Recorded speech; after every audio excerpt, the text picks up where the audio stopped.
We are in the era of unprecedented noise across digital and social media, where some brands and movements seem to be screaming at people with paid posts and other content. Why do some campaigns fall off the radar while others go viral and trend globally?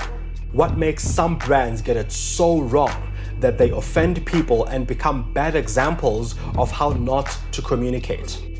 Digital strategist at Guerrilla Creative Media, Zahira Kharsany, has been working in the marketing and advertising industries for over 12 years. Her focus is on e-commerce and data collection strategies, as well as heading up the social media team at Guerrilla Creative Media. She joins me on this episode to talk about some of the latest trends in digital marketing, social media, and the growth of a phenomenon called Midnight Twitter. She has been the lead on many award-winning campaigns, some of which have won the MMA Agency of the Year, the Assegai Agency of the Year, and others. She notes that many digital creators and influencers are now leading the creative process more in their communities when collaborating with brands, rather than letting brands drive that process, which, as it turns out, leads to greater impact and ROI. Zahira has worked on digital strategy and community management across brands in telecommunications, banking, technology, FMCG, and other industries. Enjoy listening.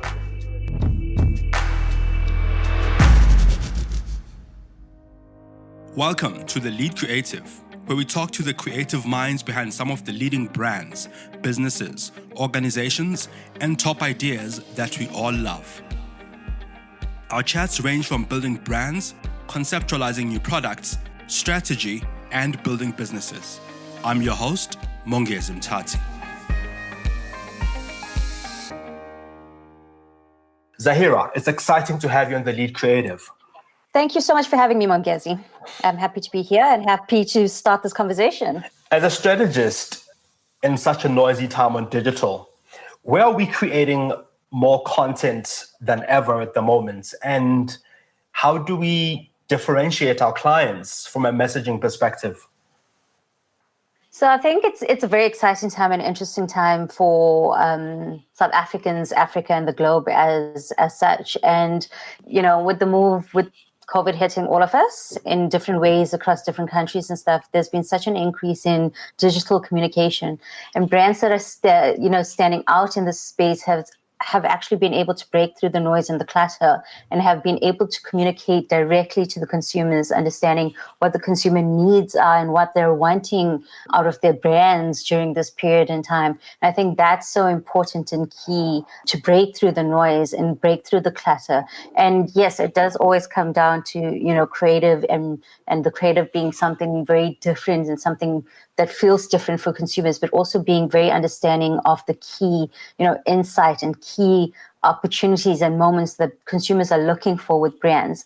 We're looking for escapism in this period. We're looking for deals or good value for money because times are tough and things. And that's how, the brands are able to communicate and to find that area of insight that consumers want and want to experience with the brand. And they are finding that consumers then tend to love the brand more for it.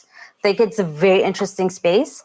We've come very far in the last, 5 months with a global pandemic. Yes. And it's also beautiful to see brands in Africa and South Africa taking it head on and, developing things or developing ideas or ways to ease the pressure on consumers. And I think that's been great to see. One of the areas in which, in as much as there are great opportunities and we are understanding the changes as we go, one of the things is that Facebook, for instance, has algorithms or an algorithm that restricts brand content. And on Twitter, people also prioritize content that is almost community-driven across the various niche communities that they belong to. How do you know when to create a strategy that puts, say, a WhatsApp ahead of Twitter or Facebook? And how do you know when so to I do think that? Yeah, I think the most interesting part in terms of that is that because, so looking at the South African example and stuff, right? We know, who the consumers are. We know the plight we're going through. We know the difficulties people are going through. And because of restrictions and stuff, we're seeing other niche areas starting to thrive in this. So while we have data restrictions, we're seeing an increase in the use of WhatsApp because people still need to communicate with loved ones. They're not able to travel between provinces or cities and towns and stuff. And they're turning to that as a form of communication. And yes, we do have a data issue in South Africa. I completely understand it. But there are little, telecom nuggets of 5 Rand for 60 minutes of data or whatever the case is, which is driving that experience with consumers. We're seeing an increase of this kind of communication and understanding between, consumers would have seen in the space before. In the last 4 months, it increased exponentially. And it's important for brands to know that it's time to really think and understand who their consumers are, what they're really wanting to know, and where are they? Like really look and search for that information, understand where they really are. Yes, Facebook does have the largest audience in South Africa.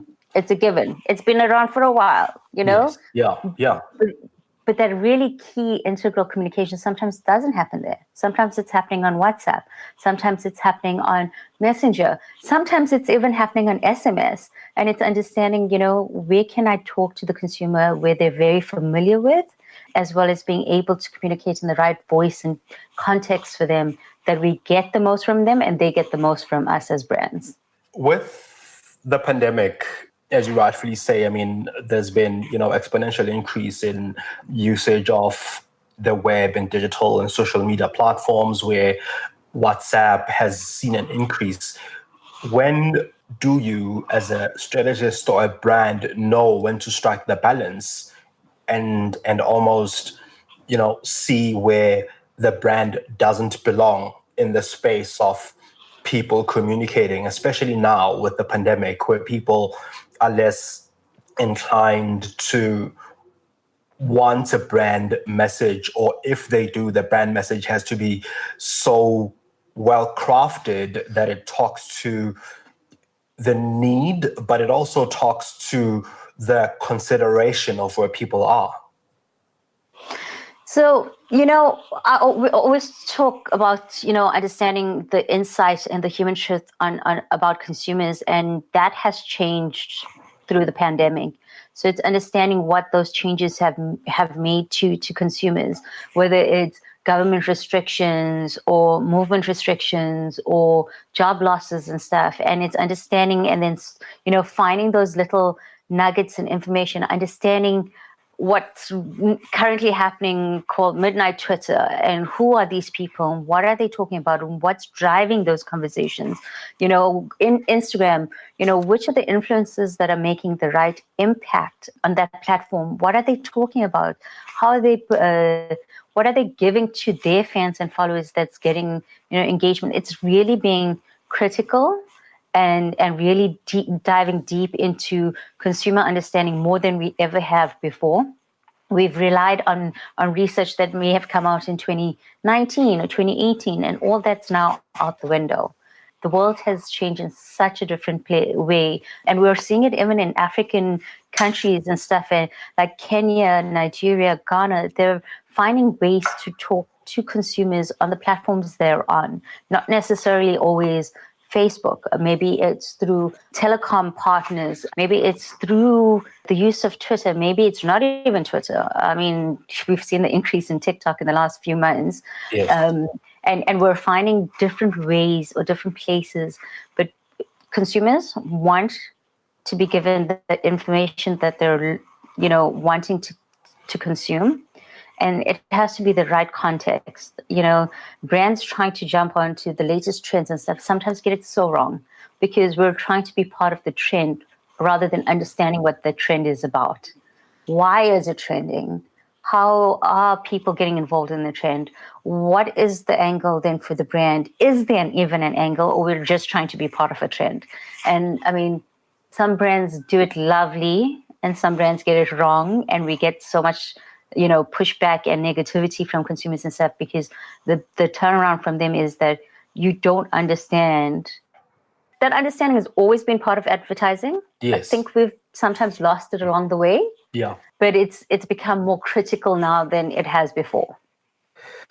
You mentioned two things there that I find very fascinating, and also they are critical right now in how we understand, I suppose, consumer behavior or user behavior across platforms. One of them is midnight Twitter, which isn't something that's spoken about a lot. How would you define midnight Twitter? Like, how is it different from the rest of Twitter as a whole? So South African midnight Twitter, I think it's actually such an interesting place to see, South Africans come alive and people deal. We always talk about South African humor and how we deal with problems and situations. And I think it comes through so much more in midnight Twitter than it does anywhere else. By the time you wake up in the morning, something is trending and you're like, what were they actually talking about? And it's random, and it's a form of escapism. And sometimes there's some serious conversations in there. I'm not taking away from the seriousness of some of the conversations, but a lot of the time it's escapism and making things trend that just brings humor and fun and joy to people's life. And South African humor is next level. I wish I understood half of the tweets sometimes. I think it's sometimes lost on my language barrier.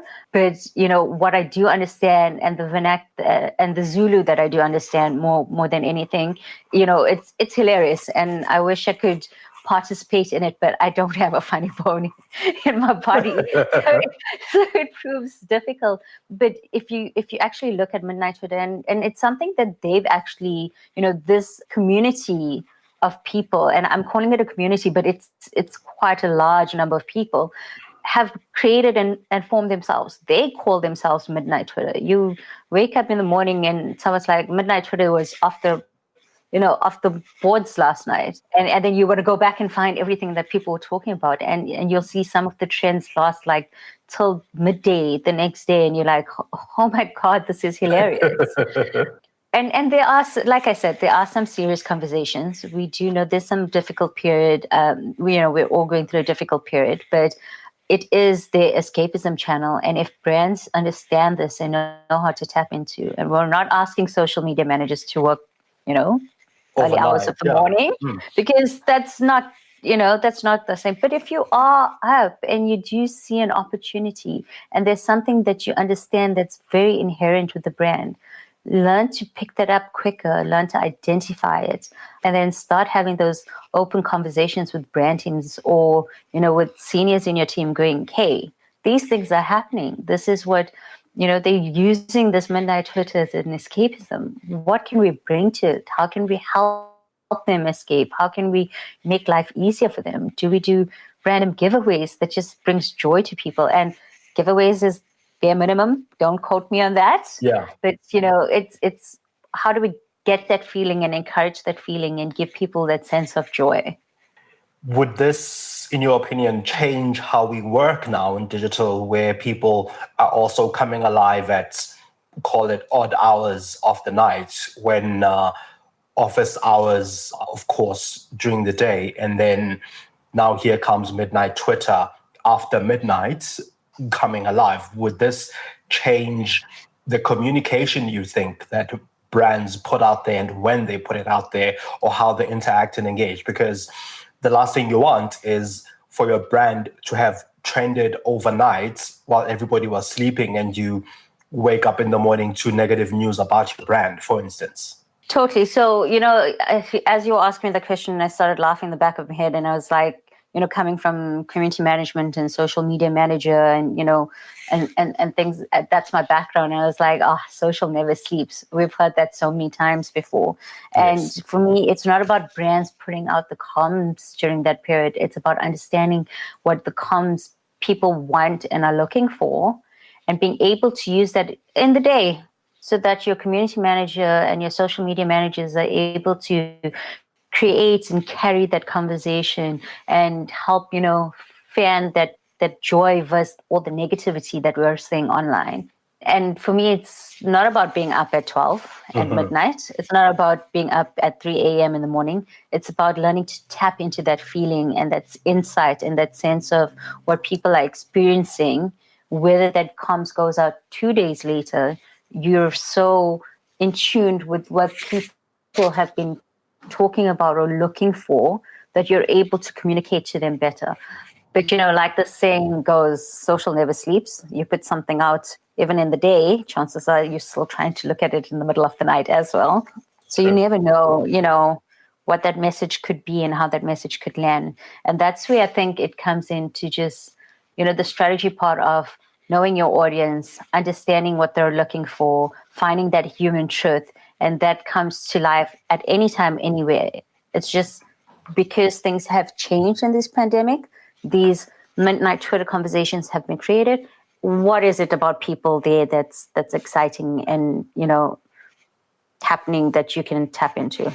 You spoke about the fact that right now we are relying, or at least have been reliant quite a bit on research that came out about social media in 2018 and 2019 and earlier this year before the pandemic.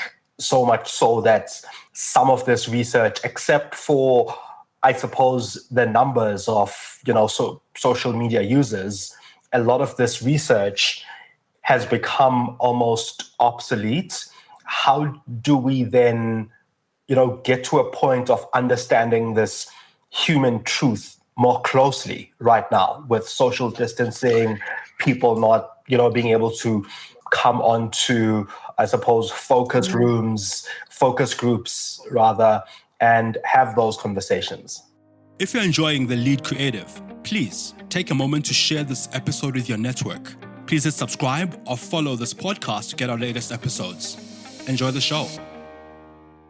So, with the change of what's been happening, I think focus groups are still important. I believe that there's more to tap into. A lot of the time with focus groups or the research we've done in the past and stuff, we've managed to I'm saying this loosely, steer conversations in ways that we want, or look at research and develop items in terms of what we're looking for as a brand. Whereas, with all these changes right now, that's no longer the case. We can't really, try and find the area we're looking for. We're needing to understand audiences a whole lot better. And for me, it's, even though we have social distancing and stuff, it's looking at the trends, looking at people in, the target audiences we're talking about, sometimes sliding into that DM if possible. If people are willing to have that conversation and openness with you, why not take a chance and try it? Because we're not able to come together as focus groups. What if you know someone? And when I say in contact, not face-to-face and stuff, but what if you're in contact with people in the target audience that you would not normally have spoken to about the questions that you have? Why not speak to them?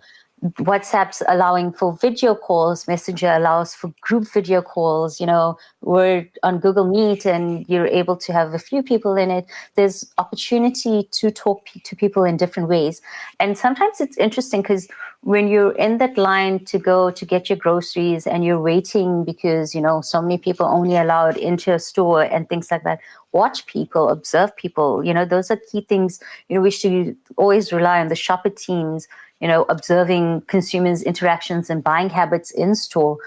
You're part of that consumer group now. Like, look at how they shop. Look at when you stand in line, what are the conversations people are, having? How can you start up a conversation with someone behind you, in front of you, without, getting close to each other? Because people are more willing to talk now than ever. And, they're frustrated, but they're still happy in a line waiting to get into a store. In the store, their buying habits have changed. They go either straight to the food stuff or straight to, necessities and stuff, and not shopping around for other things. Or maybe they are shopping for other things, but they're deeming it a necessity. So it's just, it's a lot of watching.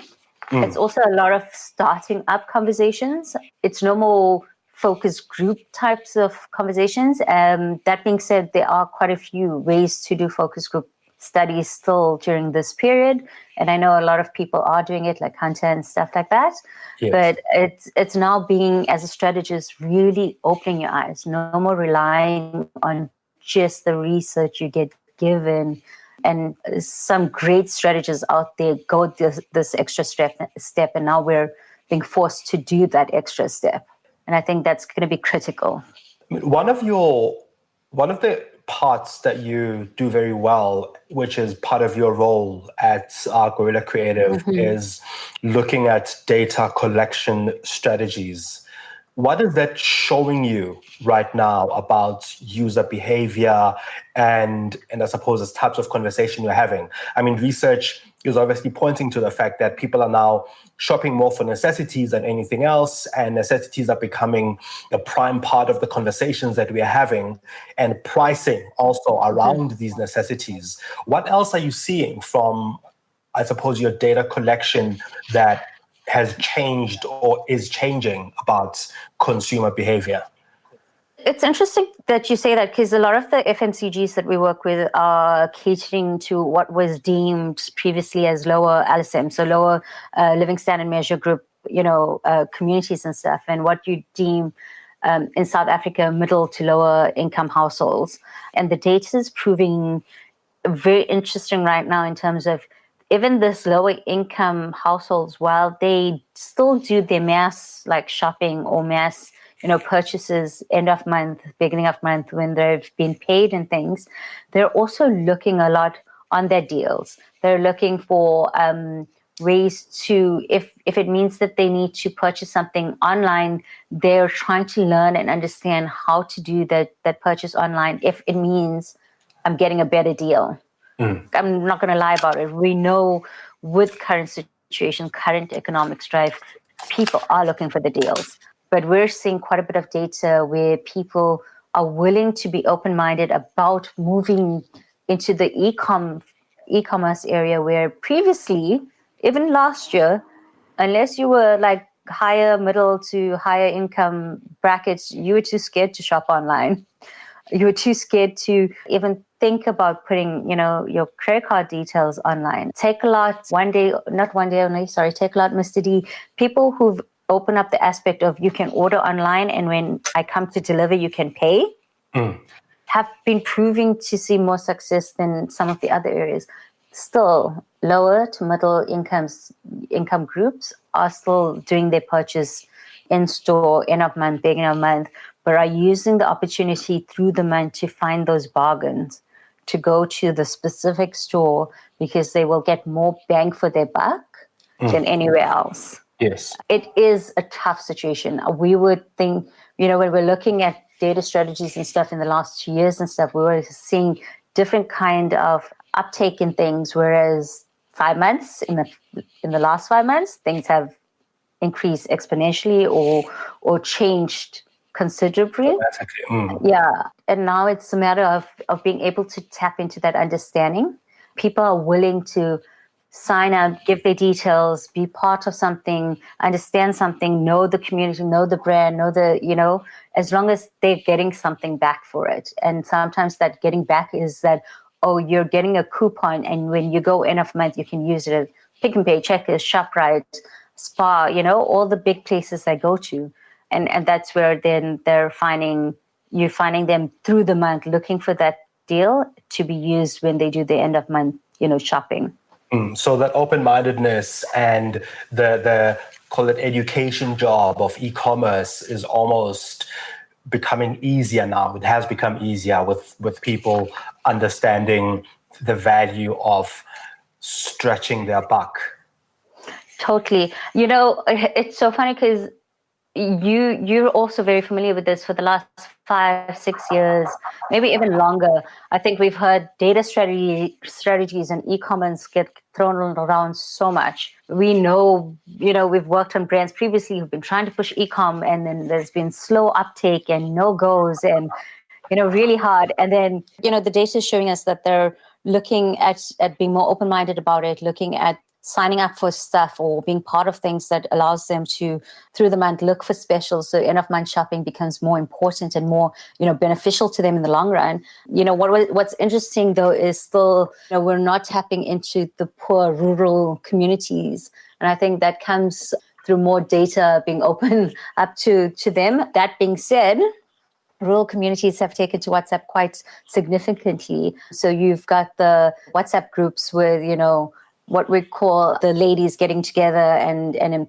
pulling money together and things like that. Stockfell, yes, thank you. And it's just becoming quite an interesting space to be in, and the people embracing it has been so phenomenal to see. So group buying alongside the e-commerce space becoming even more significant now during the pandemic and during lockdown.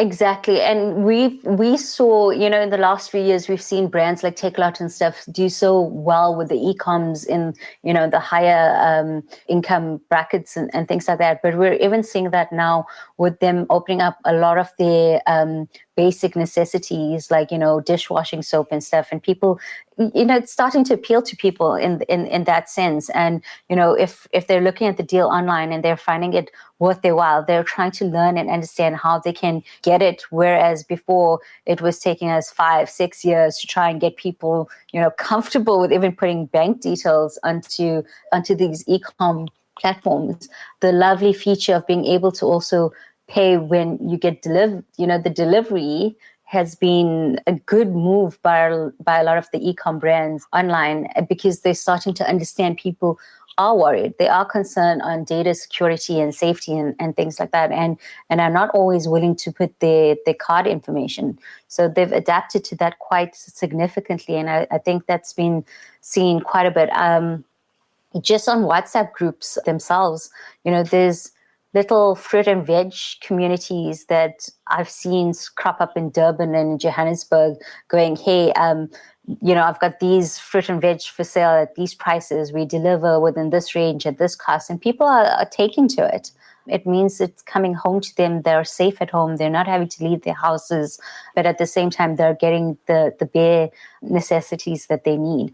Other people are looking for deals and coupons through the month to be used at end of month purchases. How do these smaller groups of sellers and buyers and people looking for deals outside of big open platforms, for instance, like a Facebook or a Twitter, how does that change the trend or at least communication around where brands should be going with their communication and how it influences where and what we communicate on digital?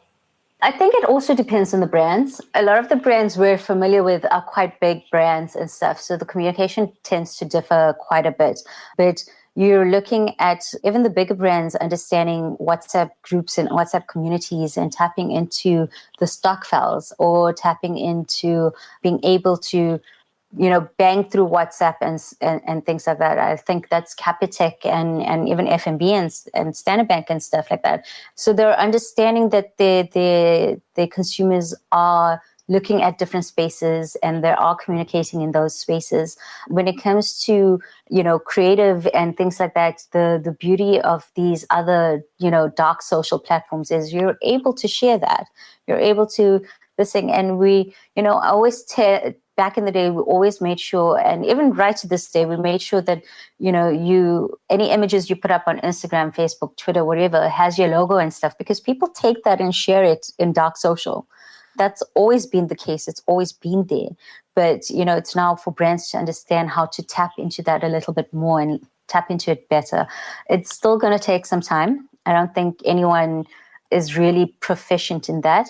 I think maybe some of the African countries like Kenya, through the Safaricom and stuff, have tapped into those kind of niche groups really well. And I think maybe some of the Nigerian brands and things which, unfortunately not coming to mind right now, but I've seen, them understanding what the comms is, or driving comms on other platforms to go, cool, we're on WhatsApp or on, you can SMS us here for this, and being able to have then those conversations or being able to give, deals and information to consumers on those platforms in that market.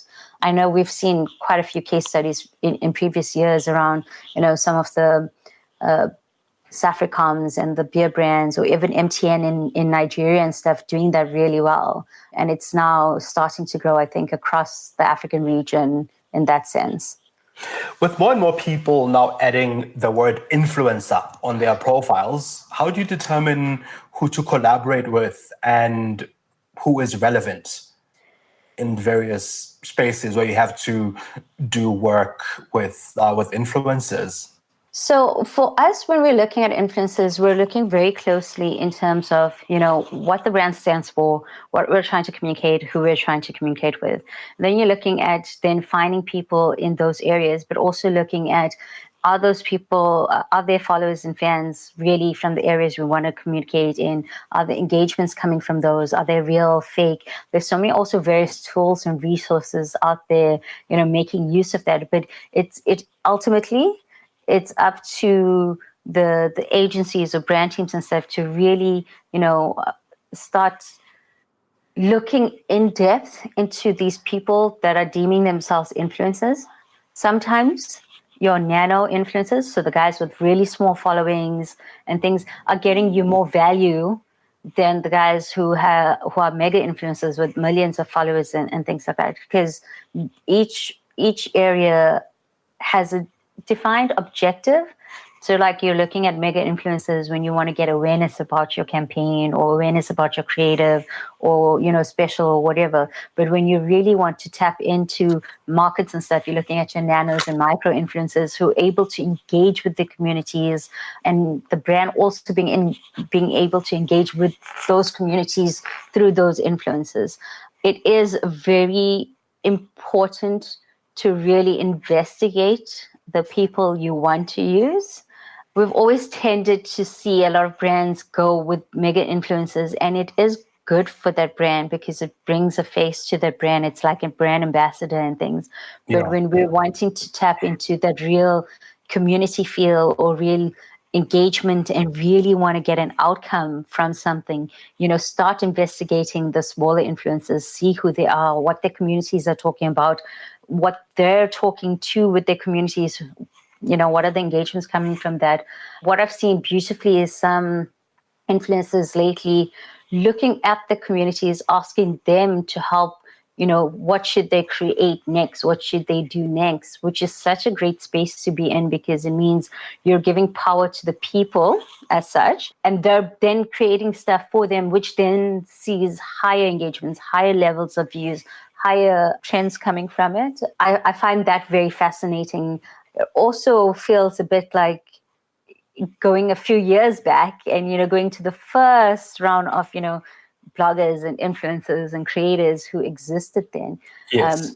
What I really love, I know it's hard to say this during a pandemic, but what I've really loved seeing coming out of this pandemic has been creators are starting to be creators in South Africa. It's something we've seen at a global level where people call themselves influencers and content creators. But in South Africa, a lot of the time brands feed the creative to these influencers, whereas this has driven creators to start creating properly. Yeah, and building content that brands can be part of as opposed to the other way around where the brand drives the creative.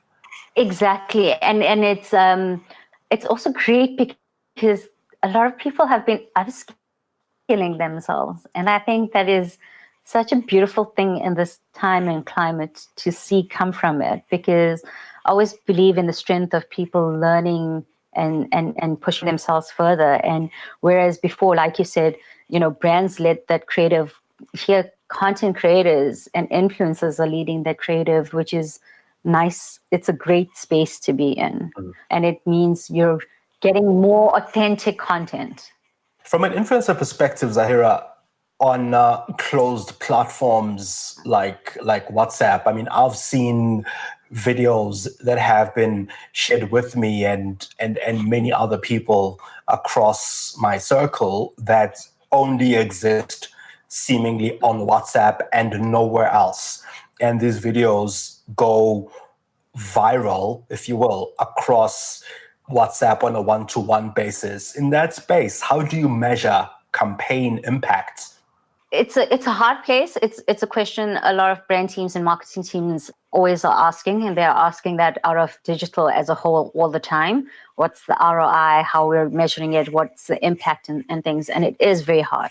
On dark social, more than anything, it's a difficult space to be in. But there's little tactics and ways in which that you can start looking at the results of things like that. So an example of it is, affiliate codes. Is it possible to put it on those videos, images, and things like that? Because you're starting to be able to track then, were those influences better for you? Did they result in an outcome and things? And affiliate codes, it's old school blogging stuff where you used to have affiliate codes and you should drive, and you see it with YouTube creators and things now, like, hey, use this code and you'll get a further 10% off and things like that.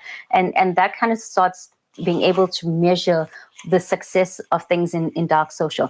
It's not 100% foolproof. I'm not saying that is the only mechanism to use. It's an example, but you're able then to judge whether that's driving to something, or is it a specific tag link that these people are sharing with these videos? Are people then clicking on those links? Are you seeing, results and outcome from those? Random example, if you're saying, if you've got a special in-store coming up in the next few weeks and it's driven through dark social, are you seeing an increase in sales and stuff in stores? And those aren't immediate results. You'd have to wait a few weeks to see, but you can start then putting some, baseline, key performance indicators, key to start tracking and judging and seeing if that works in the long term. So I think it is a hard space. It is a difficult space. It's difficult for brands to be okay and comfortable with it. You have to be really open-minded to at least try it once and see if there's results from it, and then go, cool, if that's how I'm measuring results, can I do it again? And what does that look like?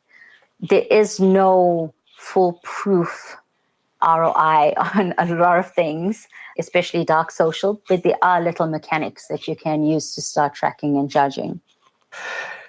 A lot of things have been happening during the pandemic in terms of content creation. I mean, I've noticed that, for instance, government is now also releasing content live on Facebook Live, for instance, or across platforms where they used to rely on TV as the first medium. Have you seen any interesting ways in which brands have been creating content now during the pandemic and lockdown?